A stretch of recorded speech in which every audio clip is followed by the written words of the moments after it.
Welcome to the Department Warren Lecture Series. It is my pleasure to introduce today's speaker, Vincenzo Vitelli from the University of Chicago. Vincenzo was educated in the United Kingdom and in the United States. He holds a bachelor degree in theoretical physics from Imperial College in London. And after that, and during that period, he was at MIT for 1 year as a visiting student. Then he came to the United States for graduate school, where he went to Harvard University and he obtained a PhD in physics. After that, he was a postdoctoral fellow for a few years at the University of Pennsylvania, also in the Department of Physics. And then he started as a faculty member at the University of Leiden in the Netherlands, he rose through the ranks, and then very recently, just this year, he moved back to the United States, where he joined the Department of Physics and the James Franck Institute at the University of Chicago. So it's nice to have him back in the US.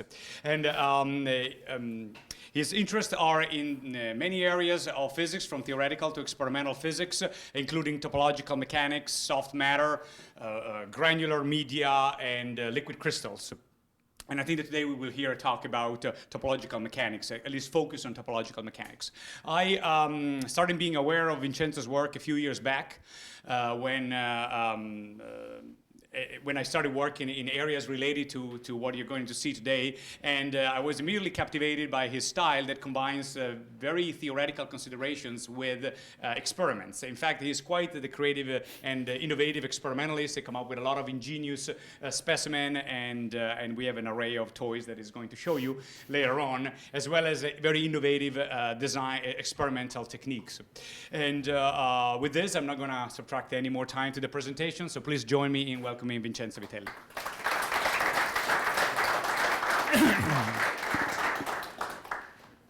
Well, thank you very much for having me here to give this talk. It's always a special privilege to talk in front of engineering audiences, because our ambition while working on this topic was always to bring it to the doors with those who actually do something useful, a set in which I don't count myself, I'm afraid. But what I will try to do in this talk is to illustrate some of the ideas that we have been pursuing, both in terms of their mathematical representation that we're necessarily primarily concerned with, but also in terms of simple realization at the level of prototypes that we've constructed that can give you a sense of what we're trying to convey. I would like to start by saying a couple of words about the title, which is a bit of a mouthful. Topological mechanical metamaterials. So first of all, I would like to say, what do we mean by mechanical metamaterials? This is actually a terminology that is somewhat adopted in the engineering community as well, which tends to denote structure that have been architectures, artificial structures. This could be artificial mechanical structures, in which you have typically control of the microscopic elements that compose these things. So they are engineered to perform certain functions, okay? And you'll have some example here. And with advances in 3D printing and prototyping, it's actually pretty straightforward to do these things. Even a theorist like myself can indulge in this exercise a little bit. The word topological is a little bit more subtle. It indicates that the property that we're going to be studying in at least, well, I'll resume to the manual one.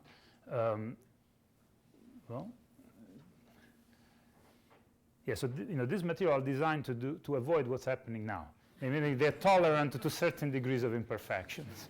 Unfortunately, our electronics my electronics has not reached that level yet. So let me see if manually I can.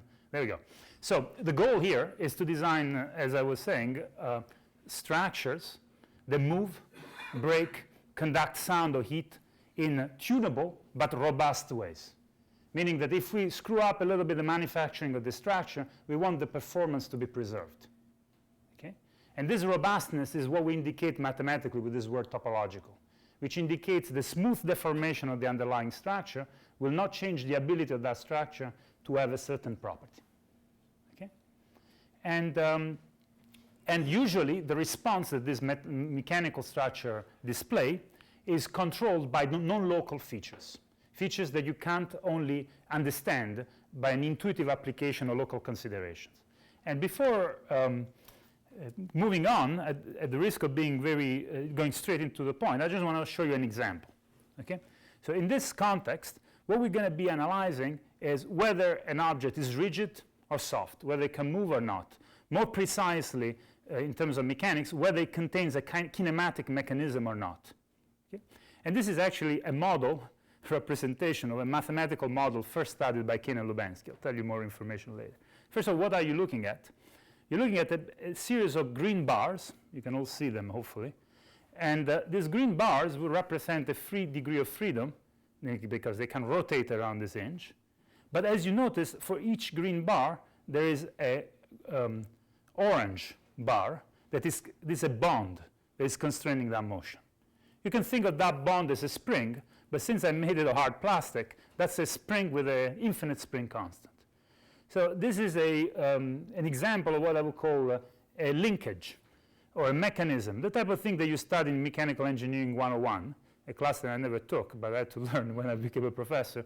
And here the question is, typically, if you want to understand if there is a motion in this structure that is allowed, what you do typically is account of constraints versus degrees of freedom. Okay? If there are lots of constraints, nothing moves. If there are too few constraints, there's a lot of motion. The case that is particularly tricky to analyze is when they're exactly matched. And in this structure, if you put it under periodic boundary condition, that is to say you connect this edge with the other one here with an extra bond, then there will be equal number of degrees of freedom and there are constraints. Okay? So you would expect in the bulk no motion to be allowed. Now, and this is typical of consideration of topology, we're going to go from a ring, which is periodic boundary condition, to a segment. So we will cut that ring. And what we have all of a sudden is that we have to remove a bond, the bond that connected here from there. So now we have one bond less, one constraint less. So a degree of freedom should appear. Okay? And the question, elementary as it may be, is where is this degree of freedom located? So let's take a very sophisticated instrumental measurement system.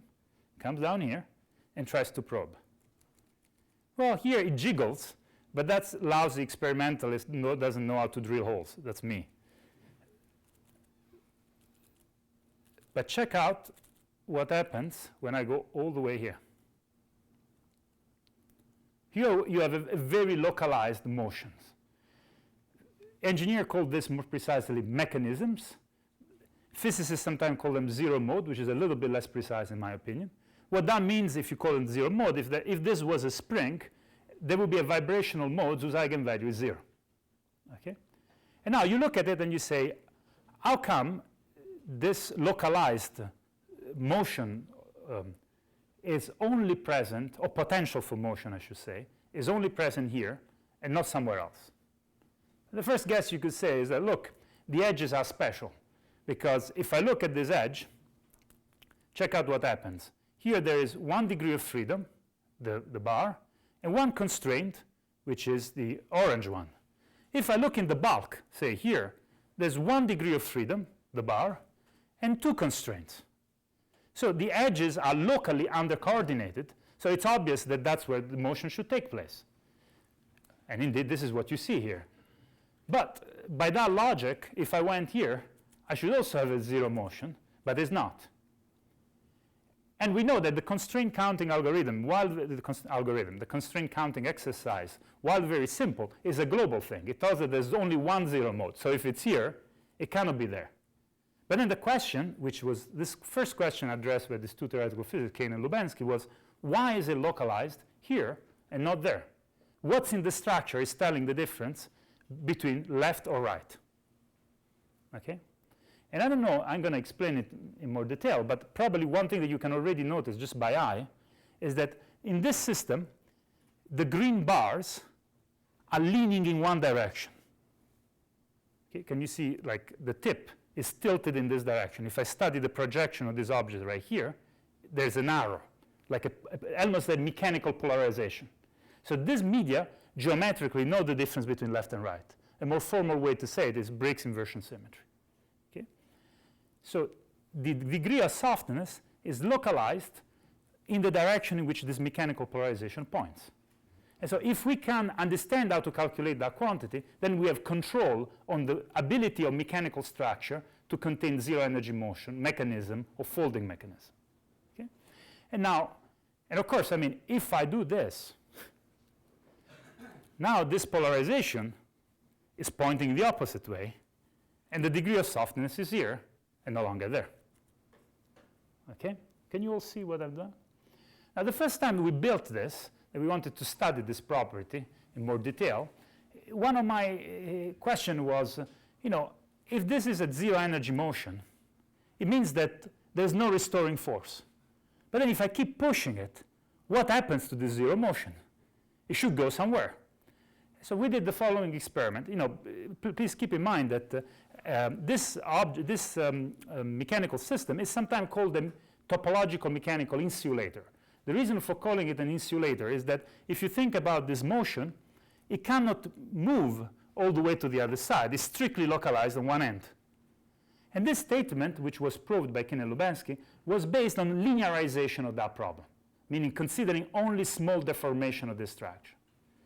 And what we said is that since there's no linear restoring force, how about we try to understand what happens to the system if we do an experiment and let it move as it wants without doing any mathematical approximation. And I want to do this experiment in front of your very own eyes. So nothing moves, no cheating. Let me tilt it. Can you see what happened? Okay. So if I let it go, now this is rigid and this is soft. So what appears to be an insulator when I do only small displacement allowed becomes a conductor because it moves from one end to the other. And what I find particularly fascinating, and I hope you can share my enthusiasm for this, is, although I do have to admit the system is utterly trivial, is the following thing here. Please just, if you want to forget about this talk, everything, please just remember this. Look what's happening now. Here I go on the edge, nothing moves. I go at the other edge, nothing moves. And I go in the middle where the system is over-constrained, and there's a degree of softness. Please notice again, here there's 1 degree of freedom, the green bar, and 2 constraints, the orange ones. So this place is locally over-constrained compared to the edges, and yet the softness is right there. So this is exactly what I was trying to say before. Whatever controls the presence of the softness here is not something that's happening in this point, because local consideration would almost convince you to think that here should be more rigid than there, but it's something else. And maybe for the most visually inclined people in the audience, you can sort of see that right here, there's almost something like a wall. Literally, if the degree of leaning of this green barrel in this direction is pointing like this, in this other direction is pointing the opposite way. And right at this point, the bar is vertical. It doesn't lean either to the right or to the left, the green one. Okay? So the first thing I'd like to tell you is I would like to explain what you're seeing. How does it work? And how could you extend this in more general structure to control how materials move or break? Okay? So this is the plan of action.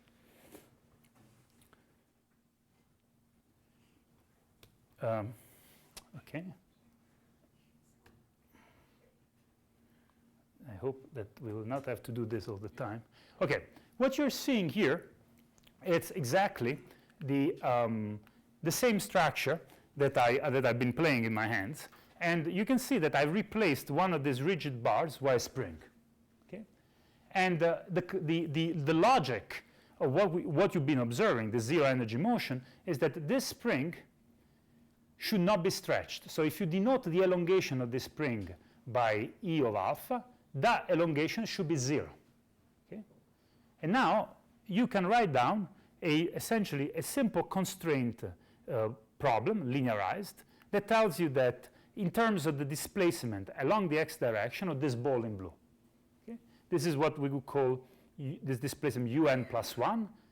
This displacement, we can call it un. And what I want to just draw your attention to it, this was the most elementary mechanical system, a bunch of masses connected by springs. Then the elongation of each of the springs would be the difference between un plus 1 and un, and both b and a would be equal to 1. Okay? And then the only zero mode will correspond to un plus 1 equal to un, which is a uniform translation. Now, in this system, there's one ingredient that touch different. Due to the geometry of the unit cell, which is the repetitive motif that you see in here, there is a breaking of inversion symmetry or mirror symmetry. In other words, this unit cell knows the difference between left and right. So displacing this element by un plus 1 doesn't have the same effect of stretching the spring than displacing un. So these two, now there are two numbers, B and A, dependent on the geometry of the unit cell, the characteristic behavior of the material in the bulk, that you have to include in this formula. Just this minor tweaking over the case that we're all familiar with of masses connected by springs. Okay? Now, this tweaking has important consequences, though, because if I want to solve this equation, now I get the condition of un plus 1 divided by un. And this relationship can be written in this form. Okay? No, this is not rocket science. I just solved this equation. So un plus 1 is related to un by this factor. And I can iterate this equation multiple times to get a relationship between the motion here and the motion possibly at this very end. Depending on whether A over B is greater than 1 or less than 1, I will have amplification or decay. And that depends only on this condition. And that is purely tuned by these two parameters. If A over B is if A is greater than B, then at this end, the motion will be always larger than all the other points that follow it. This is exactly what we saw in this case, where this end moves a lot, this very little, this even less, and then it just decays. Okay? But then there is a second case, which is A less than B.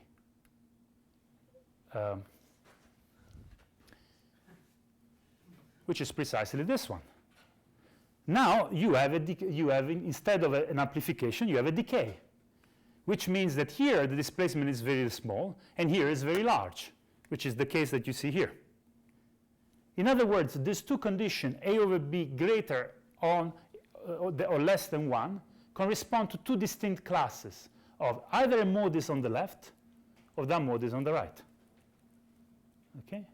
And that is controlled by properties of the bulk structure, but the physics of the bulk corresponds to something that happens at the edge because it controls which of the two edges we move.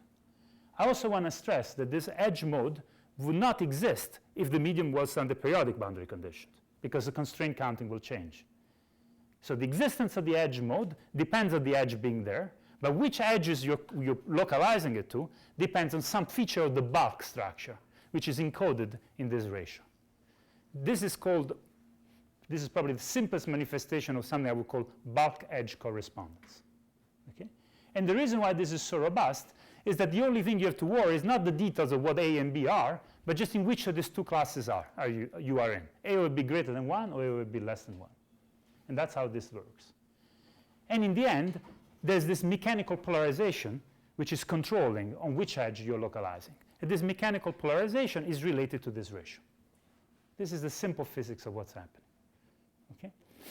However, as you might notice, and experience in mechanics tell you, a relationship of this type that tells you it's a bit faulty. A relationship of this type that tells you the stretching of the spring just in terms of a linear function of the displacement is naturally a linearized one. In mechanics, this will never capture, for example, rotations. Okay? But by constraint counting, you know that if you displace this point a little bit, you've not changed the constraint counting. So the zero mode is still there. So you can just keep following it. And what you will need in order to describe that motion, which is what I showed you somewhat theatrically by tilting this, is not a normal small displacement mode. It's actually a nonlinear object that is moving from one end to the other. It's a very special type of soliton, a soliton that can only initiate from one end of the chain instead from the other. Okay? And one thing, at the touch of being a little bit technical that I would like to show you is that you can indeed, sorry, I'm having, don't know what's going on. Yeah. If you want to understand, for example, in continuum elastic theory, how would I represent this motion of this chain? It will be you can define a projection of the green bar on the x-axis which I already defined at the level discretely on the previous slide. And what you have here is a normal continuum theory with a kinetic term. This is the kinetic energy. And if you smoothen the constraints and you make this bar a spring of a given stiffness, you will have also a potential energy cost. Okay? What I want to draw your attention to that potential energy cost, it has a term that penalizes gradient, as is typical of elasticity, which you would be squaring it. Then there is this term here, which is a double well potential that tells you that there are two minima. All the bars pointing to the left, all the bar pointing to the right, which is u bar equal to plus or minus its value. Okay? But notice that there is also a cross product, which is the product of the two. And that cross product enters in a combination that gives to this mathematical expression the form of a perfect square. So notice that in this structure here, you can have what I would call a domain wall, which is a place where you have an homogeneity from pointing left to pointing right, represented schematically here. But you cannot have the opposite, which is an anti-domain wall, because that would correspond to a different sign there. So for those who know about the Ising model, this is different from the Ising model, because in the Ising model, you can have domain wall and anti-domain wall being energetically degenerate, and both have very high energy. Here we have a theory in which the homogeneous system has zero energy in both its symmetric configuration, and a system with a deformation also has zero energy. Okay? But we can't, say, flip all these green bars to point in the opposite direction. You see what I'm trying to do? I cannot do it because it's not compatible with the constraints. See, I can't do it. I mean, I could break it, but I can't do it. But you see, Lego is sometimes more flexible than mathematics. So I'm going to try to do one little experiment for you. So you see, what I want to do is I want to show you how to make an anti-kink. So how to flip all the blue guys in the other direction, and same here. I cannot do it with a fixed length, but now what I'm going to do real time is to take this green constraint and replace it with one which is much longer, much longer. You see what I've been able to achieve to flip the orientation? And check out what's happening now. Here, I flipped the orientation out, but if I check how much motion there is, notice that there is a zero mode here. Can you all see? But there's also now another zero mode here. Okay? But in the center, there must be something. Why? Because if you think about what we've done here topologically, we've just changed the length of one of these guys. We haven't decreased the number of bonds or increased it. So the number of zero mode should always be the same.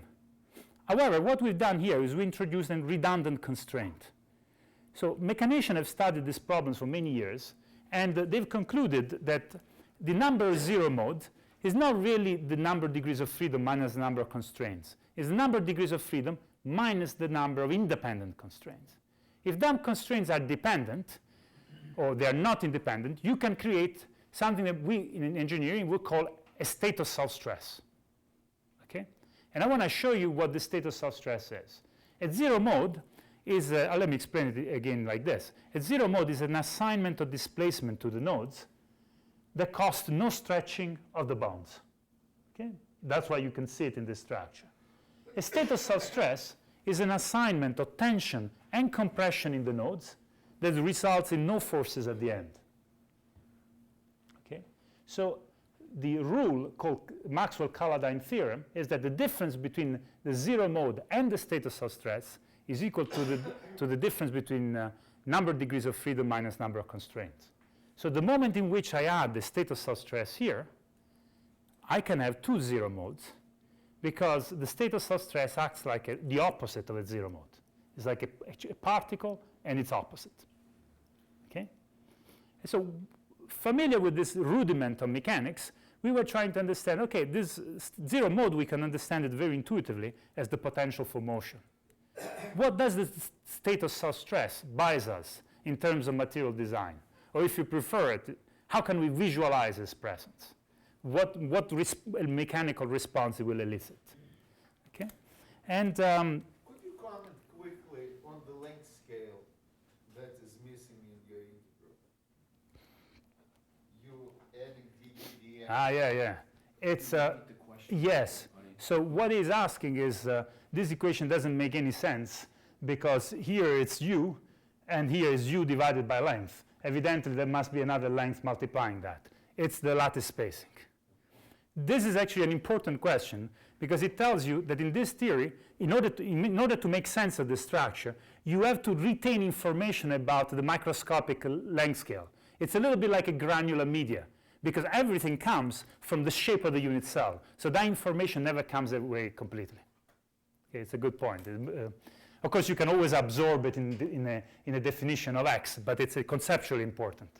Thanks for the interruption. Let me return to the state of self-stress, if I may. So what we did here is you can phrase it in various ways. Either it's an attempt to make this notion of state of self-stress more intuitive and visualizable, or if you want to put it in pragmatic terms, it's a way of controlling the way a material fails using this principle of non-locality that I illustrated for motion. Okay? So what I mean by failure in this context is failure by buckling. Okay? So you compress on a rod and the rod will buckle. But I don't want to consider the buckle of a single rod. I want to consider the buckle of a complex structure that I engineer to a buckling localized only in some parts. Okay?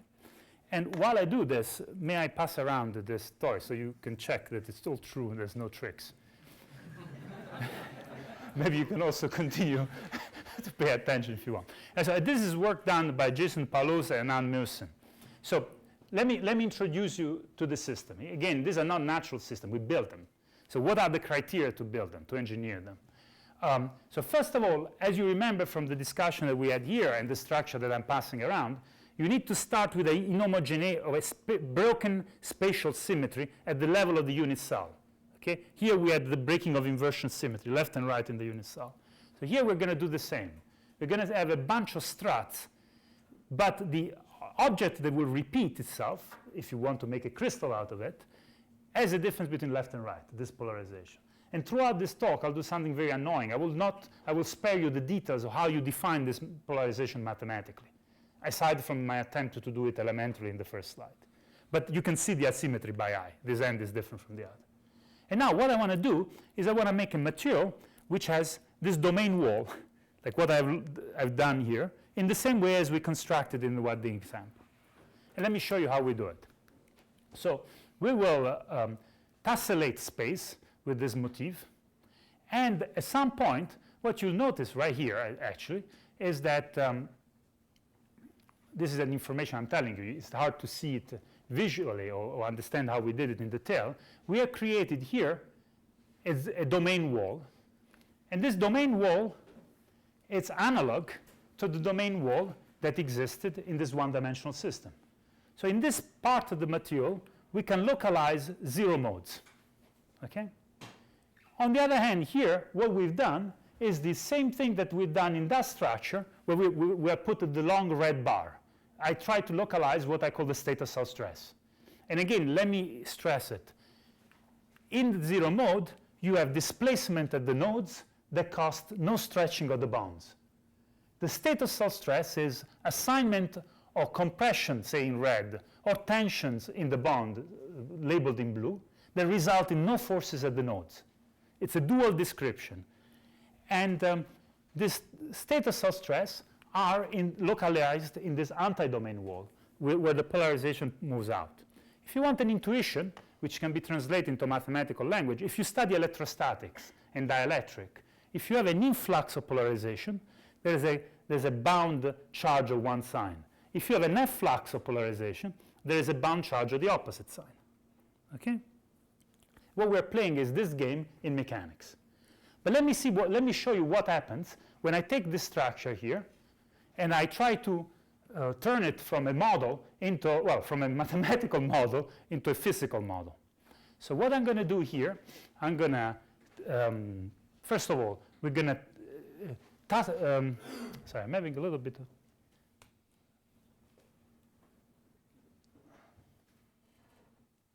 I'm going to stack many such layers into a structure that is the one that you're seeing here. So please see what the movie is doing if it cooperates. This is a self-stress region for a plane, and now I'm going to stack several of them so that we will create a wall, a two-dimensional wall in a three-dimensional material. Then we can 3D print it. This is it right here. And this is the top view of that material. This is the side view. Okay? And the aspect that I want to stress, although I hope it's pretty obvious from these toys that I'm tossing around, is that this is, as a material, is homogeneous. It's all made of the same material. The only thing that I'm changing, is the geometry of this structure. Okay? So I'm not modulating material parameters. I'm playing with the geometry, which is the key difference between our approach and what people do in engineering when they have composites. Okay? Now, what I want to show you is that if we take this structure and we try to compress it, what we're going to do is we're going to put two plates transparent on this side, as you see here, so that you can observe what happens when I compress this structure in this way. Okay? Now, this area that I labeled in red is where the state of self-stress lives, okay? Where we have created it by this influx of polarization. And now what I want to show you is what happens if I compress the material like this. So please notice what's going on here. It's a buckling event that is localized purely in one position. Can you see that? So I've applied the compression throughout the media, but the response is localized in only one portion. Same thing as with this. So the zero mode is the ability to move or fold the structure as I want. The state of self-stress is the ability to focus stress in one point. But if you have a material in which you can focus stress in one point, it will fail selectively only in that portion and not in others. And this is controlled quite exquisitely, as you can see. I can place it wherever I want in the material, but is robust against deformation of the structure. Okay? And I don't know if you can see this, but I'm going to try to do it in front of your very eyes here. I'm going to touch this, and I want to notice, if I do this, not much is happening, notice. But check what happens when I touch here. Can you see that right here something is happening? It's probably hard to see from the bottom row, but here there's this popping up, which is the buckling. If I just move a little bit away, nothing happens. Here nothing happens. It's right there. It corresponds to that pinpoint localization that we can do here. Okay? So the point that we have here is that we can modulate this property with exquisite precision. Okay? We can also localize it at points in a material. Okay? So for example, what I'm going to show you here is, and again, this is work of Brian Chen and Jason Paulosa, is that here what we did is we made a lattice. And Stefano has a lot of experiments of this type in his lab. We made a lattice called a Kagome lattice made of corner-sharing triangles. Now, in this lattice, the coordination number is 4 everywhere. Okay? And then what we said is that, well, everything I told you here was about edges. Okay? So we took this lattice and we screwed in the edges. So nothing can move there because we literally screwed it in. And now we said, can we localize the zero mode of state of self-stress as if they were particles inside the material without changing the local coordination, but by changing some feature of these materials? And the way we did it is by introducing objects that may be familiar to the mechanical engineers in the ocean. They're called dislocations. They are responsible for several mechanical properties of media. What these dislocations are, notice that even here, the media is always made of corner-sharing triangle. So from the perspective of the nodes, is always 4-fold coordinated. But these plaquettes are either 7-fold coordinated or 5-fold coordinated. And there's 2 of such objects which are anti-aligned with respect to each other. So this media, from the perspective of constraint counting, is rigid everywhere. Nothing should move. And now again, what we say is that let's go with our hand and see whether it moves or not. In particular, we want to understand what happens at those 2 points specifically. So here is the hand of Jason Paulosa probing it. Nothing seems to be moving. But please notice what happens when he will touch this point or this point that are equivalent except for how they are oriented with respect to the global lattice structure. What you will notice is that right at this point, there's a very localized degree of motion that Jason will probe momentarily if the computer cooperates. Here you go. Can you see that zero mode being right there, like a particle that we placed here? On the other hand, in this system here, in this dislocation, which is oriented simply in the opposite way but otherwise identical, there's nothing moving. Okay? If you look at this, it may remind you of the domain wall and the anti-domain wall that you saw in the one-dimensional chain. One of them, the domain wall, here, contained a zero mode, which could be moved. But the other one that contained the self-stress, you couldn't touch it. You couldn't do anything there. You could only break selectively there. And what happens in this system is that precisely you have a zero mode on the left side and a state of self-stress on the other defect. And we can, again, control, as I showed you in one dimension, with pinpoint precision, where we localize this object. Okay? You could start to think of them as particle or mechanical disturbances. Okay? Now, almost everything I've done up to now has to do with properties of systems that are controlled by playing with the static structure of your material. Okay? In other words, we just shape the material or the unit cell in ways that are somewhat intriguing. What I want to show you now is what happens if you play, which you don't break spatial symmetry, but you break time reversal symmetry. So what I mean by that, first of all, time reversal symmetry is not broken in mechanics because Newton's equations don't change if you send the time to its opposite.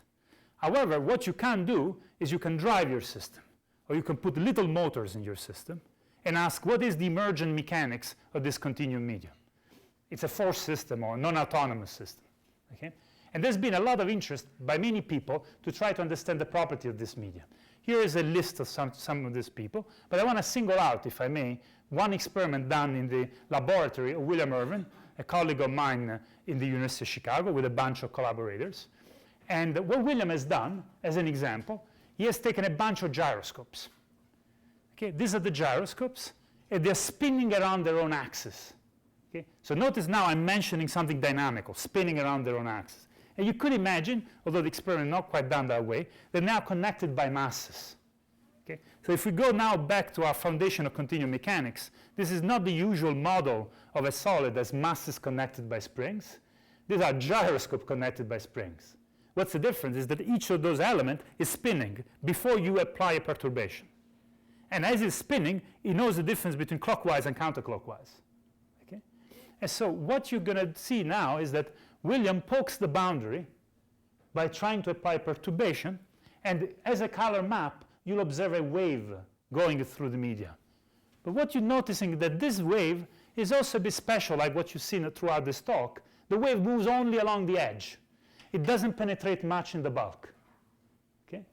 Now, well, there's many phenomena in physics of waves that move only along the edge, but that's not the most exciting thing about this. One thing I want to draw your attention to is that it's moving only in one direction.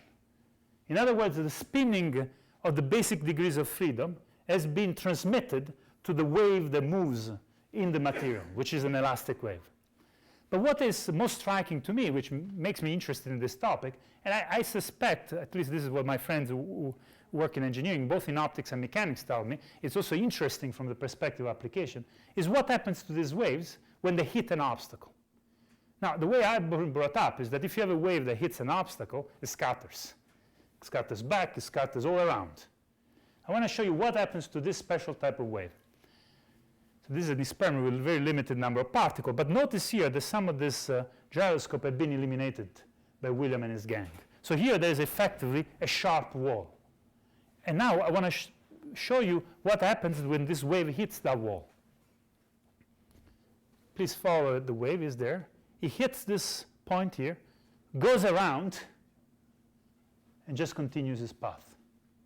So in other words, this wave does not scatter in the bulk. It continues to go along the edge, no matter how the edge is shaped, even if there's a very sharp cut in it. This is a behavior that is extremely difficult to realize otherwise. The way it comes about is that this system, it's a little bit similar to the ones that I've showed you here, but this property now, which is elastodynamic property, is controlled by tuning the dynamics of the underlying structure. And I'll tell you a little bit more about the detail. But the thing that I want to bring to your attention is the following. Everything that you're seeing here, it's structures, well, either that I can bring here, or this experiment of William is, say, this size, big. This is the domain of metamaterial. One of the things we wanted to do is we wanted to do these protected waves that go around the obstacle in microscopic systems. If you want, in engineering language, we wanted to study fluid structure interactions with a microscopic fluid that moves by its own right, which has its own motors in it. And so we studied a class of fluids which in the language of physics are called these days active, again, they're called active matter.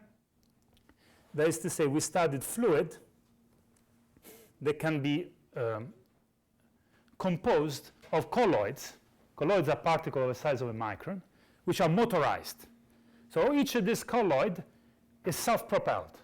So if it was a bunch of little motors, and together with being self-propelled, this can be done by applying electric fields, they also want to align each other.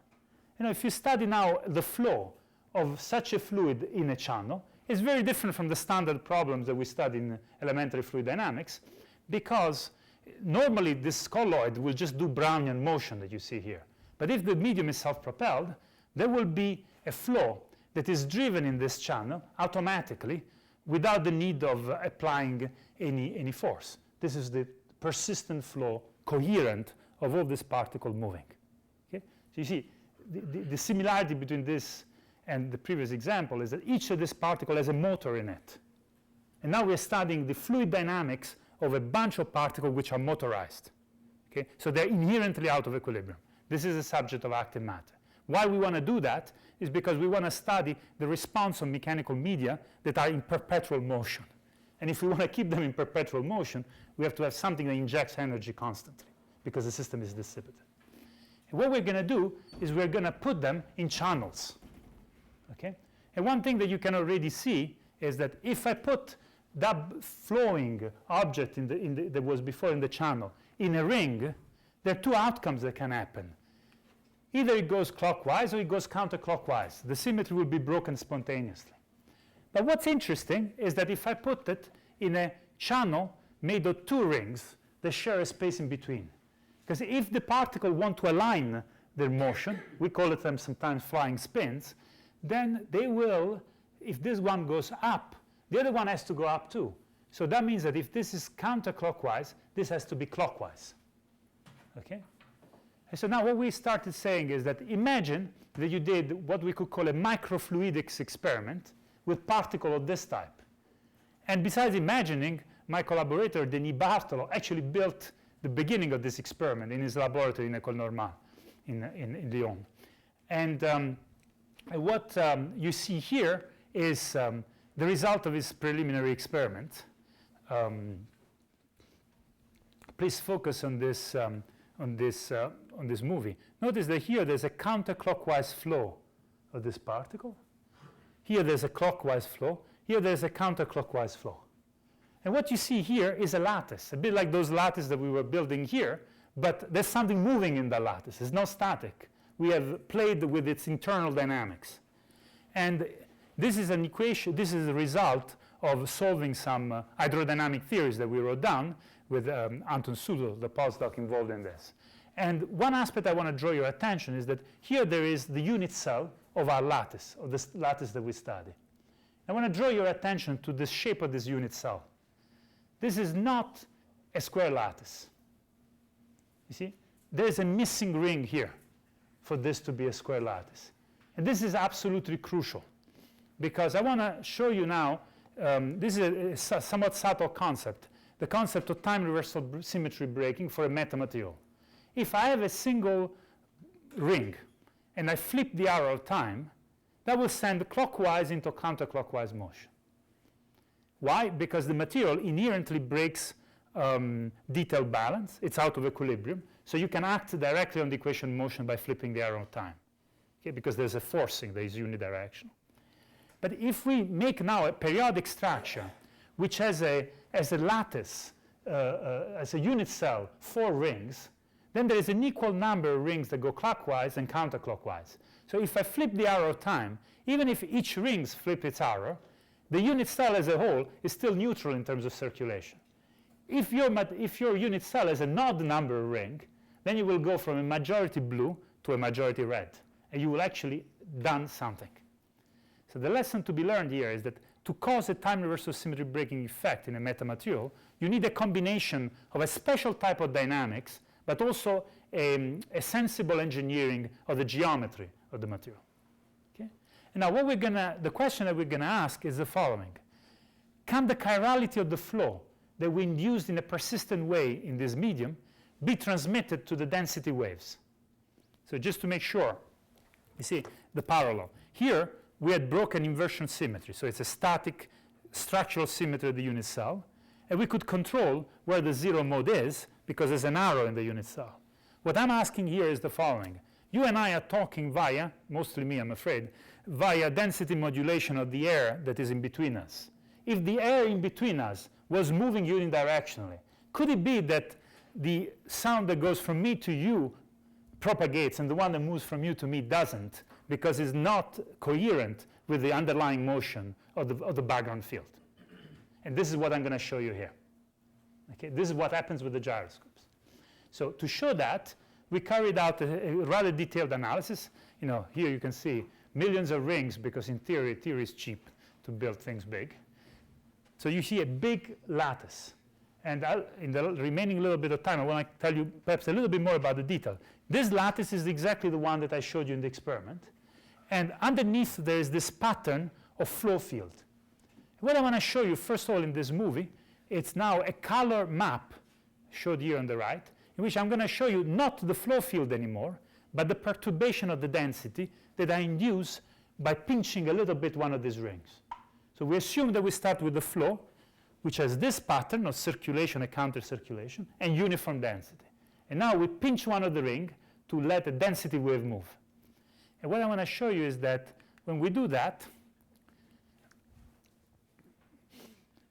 you can see the density wave propagating purely along the edge. Doesn't penetrate in the bulk. It's very analogous to this. That moves along the edge, but not in the bulk. And when it hits this obstacle, it just goes around. Okay? Can you see that property? Now, notice one thing. If I flip the underlying chirality of the flow field, which is flipping the arrow of time, and I make the blue circulation red and the red blue, which is done in the next slide, when I run this experiment, instead of having the wave moving counterclockwise, it will move clockwise.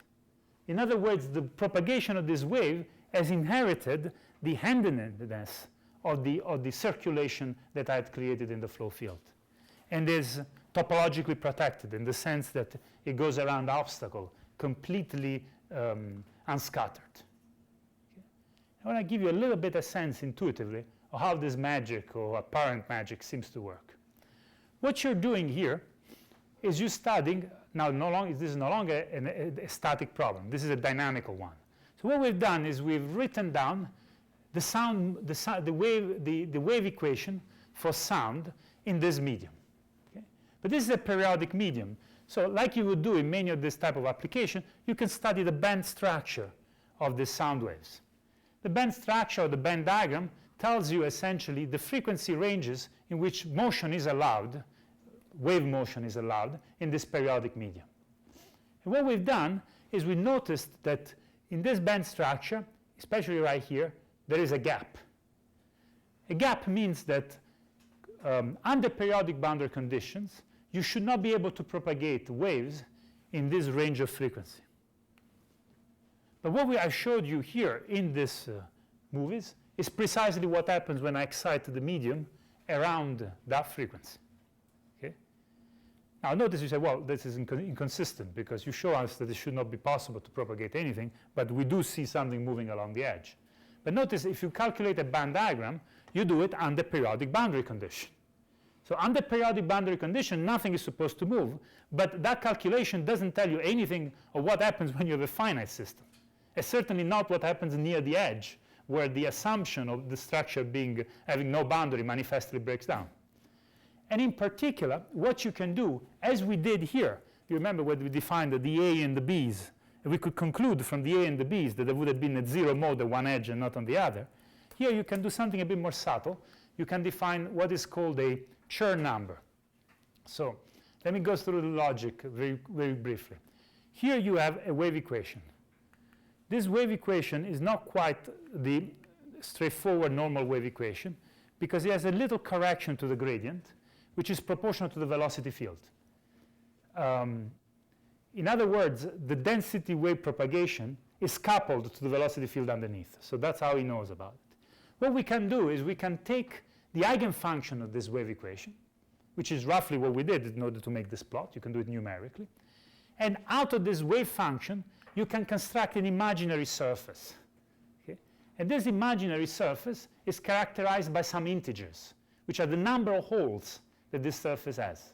In the language of topology, this is called Euler characteristics. It's an integer. The whole gist of this whole exercise is that we can link a physical observable, which is the motion along the edge, to that integer. Okay? And please, even very cursorily, reflect about what that means. An integer is not something that can be changed by a very tiny deformation, because an integer jumps from 1 to 0. So an adiabatic change of the structure cannot change an integer from 1 to 0, because it's quantized. So that means that very small deformation like this will never change that integer, and hence they can never change the property that is controlled by that integer, which is this edge mode. Okay? The crucial and somewhat mysterious way, but I hope that you saw at least an example which was elementary in this here, is that this integer is calculated in the bulk. So a calculation in the bulk tells you about something that will happen at the edge, and is protected by topology because it's related to this invariant called churn numbers. Okay?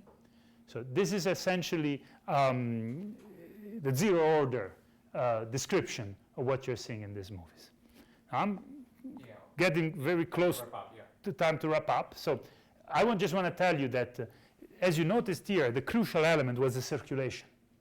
Okay? So you could also have similar physics by having a fluid of circulating particles, like we did here by putting things on a hair hockey table. And you can study density waves in this medium, and you will discover, if you do all the analysis correctly, as we did, that there are also in this case chiral edge modes. This is a technical term. They move undisturbed around the object. And in this system, we don't even have a crystalline structure. We actually have a fluid. But it's a fluid that is undergoing a rigid body rotation. Okay? And so there is a sense of this breaking of the symmetry between clockwise and counterclockwise prior to you sending the waves down it. Okay, let me try to wrap up and then just do it in a very simple term. What I showed you, I hope, is the way of engineering protected, or I have to say robust properties in materials, either statically, buckling or folding motions in mechanical structure, by playing with the symmetry of the spatial structure, or dynamically, by breaking time reversal symmetry using activity or drive. Thank you very much for your attention.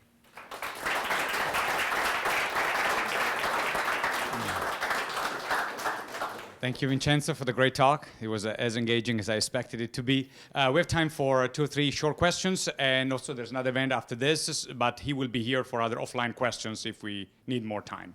Mitch, I have to bring the mic to you, because it's recorded.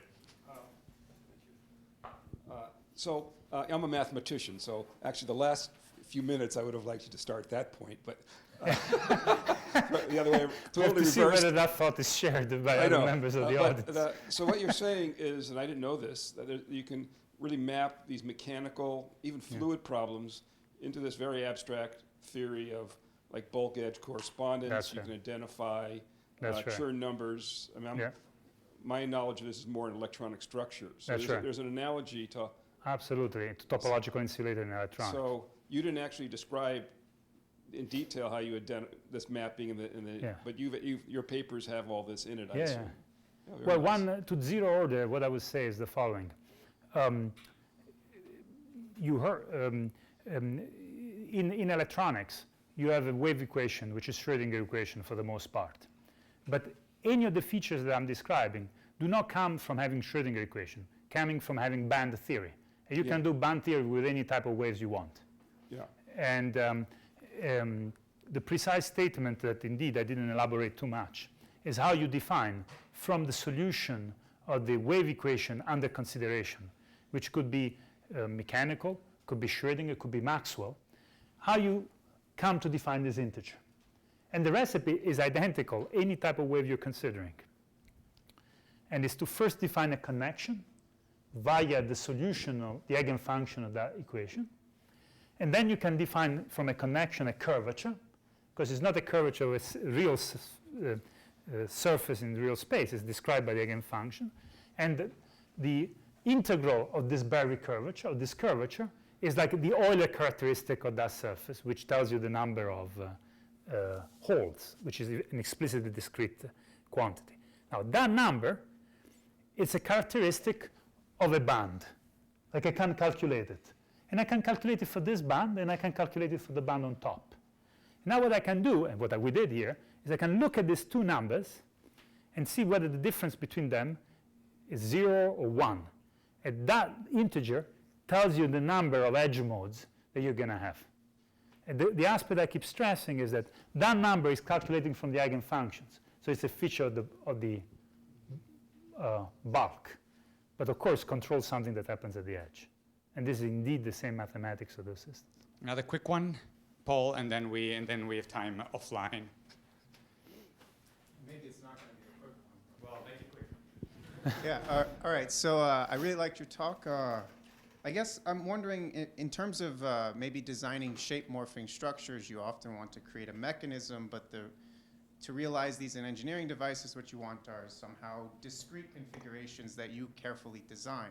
Yeah. So I was just thinking about your states of self-stress and how you get these highly localized deformations, and wondering if you could use nonlinearity to sort of break the topological constraints and perhaps take a zero mode that under some activation energy can be transmitted to the other side. So, Sure, yes. Here it is. You see, in fact, this is the whole point of this thing. I mean, I'm talking about actually something subtler in the sense that, so you normally would want an activation barrier so that you can keep isolated configurations. Right. So actually design a state of self-stress, but then that is Switchable somehow. that's switchable because you exploit sort of highly nonlinear deformations. Yeah.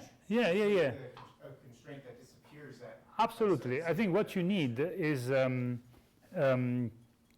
need two things. You need a mechanism underneath to switch the actually, this is not a bad example.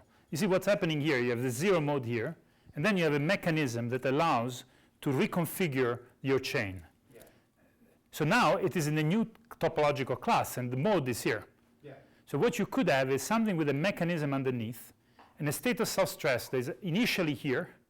You do the zero mode change that flips the polarization, and then the state of self-stress will be on the other side.